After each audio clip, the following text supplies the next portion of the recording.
Another big story we've been following today, the document that allowed the FBI to raid Fulton County's elections hub last month, now made public. Atlanta News First political reporter Doug Reardon is live tonight at the Fulton County Government Complex tonight. So, Doug, what was the reasoning for this raid? Well, I can tell you guys there was not much new in here. There was a whole lot of things that we had heard before from groups who had claims about fraud in the 2020 election. And as Chairman Rob Pitts of the Fulton County Commission said today, a lot of these claims that the judge used to sign this warrant have already been debunked. Among them, missing ballots, duplicate ballot images from that 2020 election, missing or incorrectly signed tabulator tapes, and concerns about chain of custody issues. And Pitts said they were recycled rumors and lies, in his words. Pitts said the county would push back against a potential takeover of their elections by the highly conservative State Elections Board. There is a little used state law that could allow that to happen. And that is really the big fear, I will tell you, not only up at the Capitol, but certainly down here at Fulton County. And after Trump suggested last week that maybe even the federal government take over some local elections, Pitt said he'd been in touch with leaders of other jurisdictions that Trump mentioned by name, like Philly and Metro Detroit. I'm not a constitutional lawyer by any means, but I do know that states run elections, not Congress and not the White House. If they're successful here in Fulton County, as the face of this effort, they will take that show on the road and go elsewhere.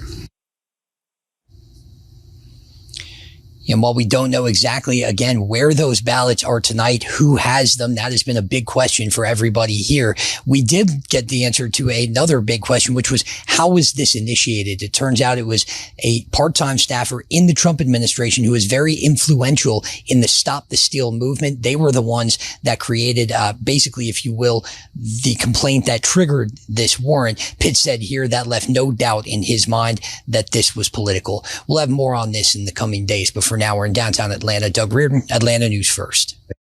Hello, Bobby Jones here for MeidasTouch and Valor Media Networks.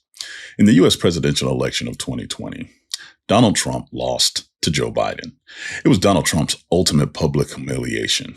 And in its aftermath, Donald Trump looked for people to blame, sections to blame, areas of the country to blame. And he focused on three particular areas. Specifically, he blamed the Philadelphia area, the Detroit area, and my hometown of Atlanta, Georgia. Those areas have a few things in common. First, they're heavily minority in population. They're led by Democratic mayors, and they are all situated in vital swing states. Trump went out of his way to target Georgia, which was probably the hardest thing for him to understand due to the fact that Georgia is historically a deep conservative red state. As a matter of fact, its location being in the heart of the former Confederacy of the United States during the American Civil War leads to that mindset. However, it was also the birthplace of Dr. Martin Luther King Jr. It was also the birthplace of the Civil Rights Movement, and that led to a resulting large population of African Americans that basically have turned Georgia into the ultimate swing state. As a matter of fact, in 2020, the voter turnout amongst African Americans in the metro Atlanta area, specifically the South Side, was a game changer. And ever since that fateful day in November of 2020, Donald Trump has targeted the city and the county from which it resides, Fulton County. Now, this has been recently highlighted by an unprecedented raid led by the Director of National Intelligence, Tulsi Gabbard. She raided the Fulton County voting headquarters to seize ballots and information based on the Department of Justice and Pam Bondi's warrant.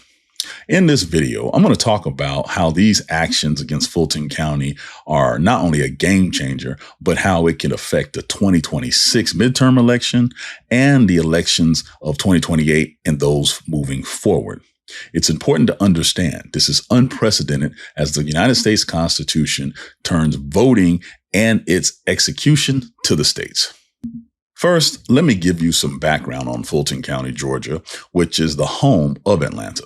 Fulton County is the most populous county in the state of Georgia and home to the state capital. which is in fact Atlanta.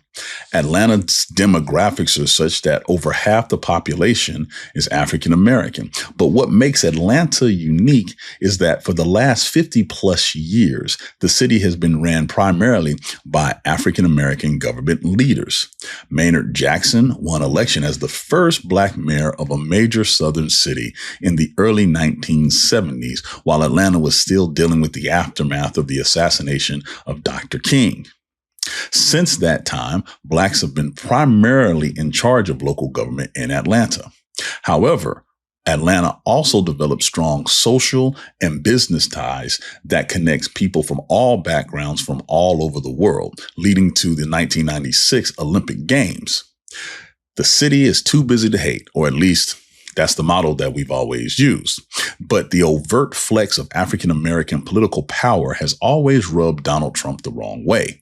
Even when he was campaigning for president, his appearances would almost always be exclusively limited to the northern side of Atlanta, which is predominantly affluent and predominantly white. So as election results came in that night in 2020, the south side of Atlanta's votes swayed the election by putting Georgia's electoral college votes in Joe Biden's grasp. Those election results were amongst the last on the East Coast to be counted due to the sheer volume of votes. All reports were that Trump was incensed that South Metro Atlanta cost him the White House. In the days following, he personally appealed to both the governor of the state, Brian Kemp, and the secretary of state, who's in charge of running elections, to find the exact number of votes for him to remain in office. It's just not possible to have lost Georgia. It's not possible. When I heard it was close, I said, there's no way. But they dropped a lot of votes in there late at night. You know that, Brett. And that's what we are working on very, very stringently. But regardless of those votes, with all of it being said, we lost by essentially 11,000 votes. And we have many more votes already calculated and certified to. So I just don't know, Mark, I don't know what's the purpose. I won't give Dominion a pass because we found too many bad things, but we don't need Dominion or anything else. We have won this election in Georgia based on all of this. And there's nothing wrong with saying that, Brad. Having a correct, the people of Georgia are angry. And these numbers are going to be repeated on Monday night, along with others that we're going to have by that time, which are much more substantial even. And the people of Georgia are angry. The people of the country are angry. And there's nothing wrong with saying that, that you've recalculated, because the 2,236 and absentee ballots, they're all exact numbers that were done by accounting firms, law firms, etc. And even if you cut them in half, and cut them in half again, it's more votes than we need. Well, Mr. President, the challenge that you have is the data you have is wrong. It was one of the most blatantly corrupt things any president had been caught doing in American history.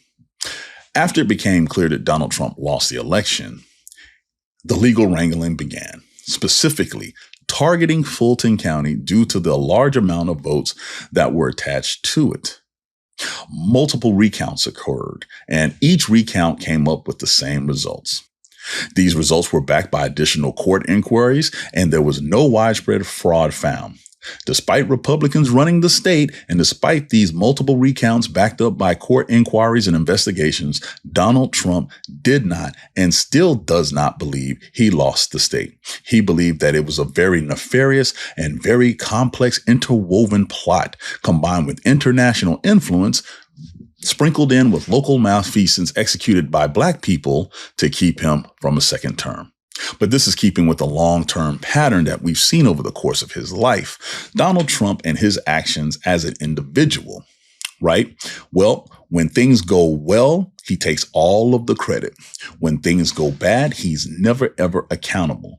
Whatever problem happens, it's never his fault. Now, that's okay when it's just him to a degree. However, when the problem happens to affect national elections, it delegitimizes the electoral system and erodes public trust. The chaos he has caused, that he has used to justify very aggressive federal actions, are going to have long-term ripple effects. What amazes me is that he had no qualms with the 2016 election results, nor the 2024 election results.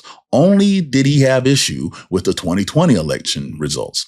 And here's the other piece too. Many Republicans got reelected in 2020, but not Donald Trump. So he has implied basically that he was the only one targeted for a fixed election, while his GOP counterparts who were able to maintain their seats were excluded.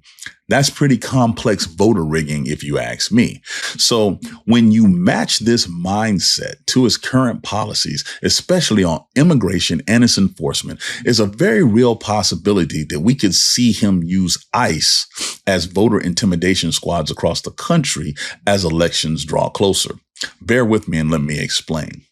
The basic premise is this.